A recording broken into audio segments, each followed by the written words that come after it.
Thanks for hanging out. Derek Evans here, hosting the San Diego Spotlight on ESPN 1700. Dr. Michael Cunningham, Chancellor of the National University System, in studio today from nu.edu. You know, some of these stats are just kind of mind-boggling when you really sit down and think about it. So here's the first one, and I'll source these in a second. But 38% of all undergraduate college students in America are over the age of 25. Okay, now you expect, the assumption is most people are done with college by 25, right? Well, 38%, 2 out of every 5, are actually over 25.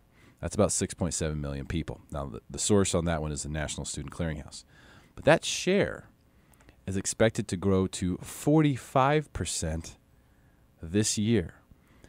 And my question for you, Dr. Cunningham, is do you see a global trend, just a difference in the way that education is looked at and executed by the average person? You know, I think we were all kind of brought up with you go to high school, you go to college, you go get a job. There was this chronology there. Has that gotten broken up? Is that one of those things that you're saying is changing moving forward here? Absolutely. The demographic has changed in a big way. And if you think about the cost of education, has been increasing. I would say it's quadrupled in the last 10 to 15 years, depending if you're talking public or private university, where median household income has went up maybe 10%. So many universities have priced themselves out of the market. And folks have to go. The job with the recession, folks couldn't get jobs. Students couldn't get jobs, and in high-paying jobs. For instance, there's a $20,000 average difference between someone in a job someone that has a job with some college or has some college and has that job with a 4-year degree. So you get a 4-year degree, statistics will show that you'll be making right off the bat $20,000 more on average. Wow. So it's important. And we address that marketplace that's lifelong learners. Remember, we're a non-traditional university, and we don't have sports teams. We don't have Greek life. We don't have residence halls. Basically, we've unbundled, and it's a national conversation that's happening on the news today. You'll see in Washington, D.C., and you're talking about the value of education and the unbundling of education. And if you are going to continue your education through college right after high school and you want that experience, there's great schools out there that have football and have all sorts of sports. But if you're in a situation where many of us are now, is that where children are moving back at home, they have a job. They're paying some of the rent to their folks when they're back in. I'd love to see the stat of how many children are moving back into home at age 25, 35. I think there's a correlation between students that are going back to school and students that are living back at home. But we're addressing that marketplace. And not only with bachelor's degrees, but graduate degrees, because there is a big increase between undergraduate having a 4-year degree and having a graduate degree, depending on the field that you're in. Yeah. So 50% of our students are graduate students and 50% are 4-year degree students. Okay. All right. That's interesting. Now, as far as the unbundling is concerned, like you talked about, there's no fraternity houses and things like that. Do you feel like that's an advantage for you at National University or a disadvantage, and why? I think it's an advantage to a certain student body. As I mentioned, I was out of New York University, and John Sexton, who's the president and a good friend, always would talk about he was so proud at New York University that they didn't have one single blade of grass on their whole campus. And he was proud of that. And basically, he was celebrating academics over anything else. And basically, that's what we get a chance to do, albeit to a different marketplace, to a lifelong learning marketplace.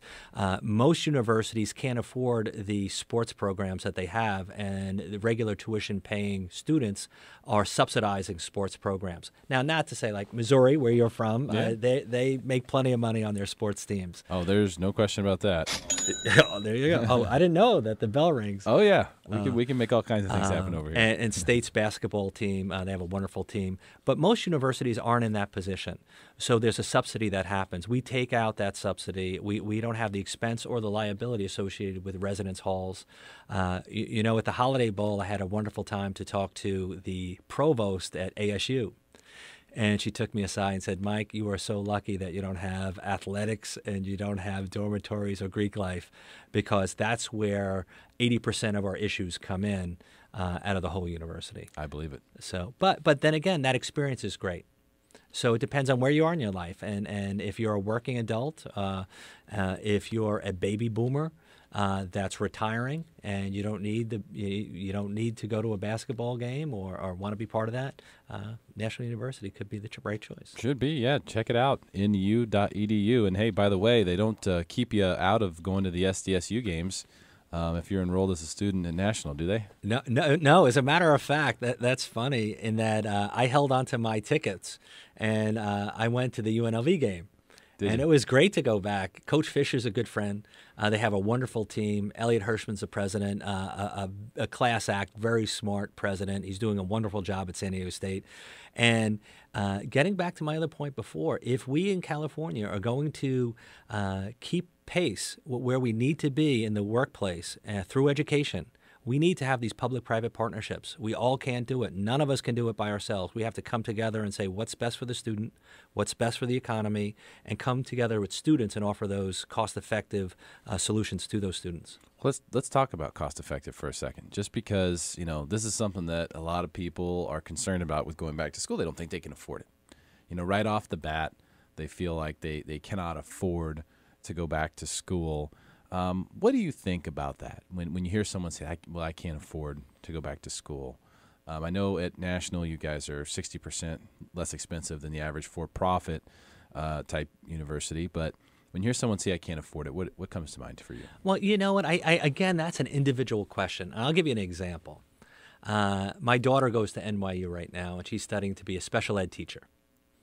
And we're very, very fortunate that we didn't have to take out any loans. We're paying for her education as it goes. We had savings to pay for that. But she will literally have spent $250,000 on her education to become a special ed teacher. Think about the students, and she has a great education, there's no question about it, but think about the students that are taking out loans to support that career. Mm-hmm. Basically, there are choices that students have to make. Do I buy a house or do I pay for my education? I'm in a position that I can afford my education, and it's a sad state when you think about it. So we're thinking about it's our obligation, it's the ethical responsibility of our university to make sure that we're as efficient as we can be in our operations, so that we can reduce that cost of education. One thing we're looking at perhaps is a sliding scale, depending on what career you get into. And if you want to be a teacher, you want to be a nurse, have different tuition rates. Now, that's far off from happening now, but I think a national discussion has to happen on the cost of education, and something has to change, or else that bubble is going to pop. I have to agree, just because of all the student loan debt. We've got over $1 trillion now floating around out there. That's holding a lot of things back in the economy. It has to be. And with you guys, what's interesting, though, about National University is the way that it's structured as the nonprofit. We don't necessarily expect costs to go up, right? In fact, you think they might go down. Sure. What we're working on right now, and we went through the whole organization, and we're taking our goal was to take $10 million out of the budget this year alone, and we're going to continue to take money out of the budget and do more with less. And our faculty have stepped up to the plate. They have more students in the class. By the way, our average class is 17 students per class on average. So you think about a large university that we have, you're thinking of classrooms with 200, 300, 400 people in a classroom, especially for a GED class, 17 students, and that's actually going down a little bit. It's going to be 16 students. We think the right number is probably somewhere around 20 students, and with 20 students in a classroom, we can bring our costs down, and we'll keep on passing that along to our students. So we see that change happening probably within the next 3 years, because the efficiencies are a leading indicator on what you can do with pricing. Yeah, no question. But I think that's just a really neat aspect of it, because you get involved with a traditional for-profit university, like I did when I went to the University of Missouri. You didn't know what, the tuition rates were going to be next year.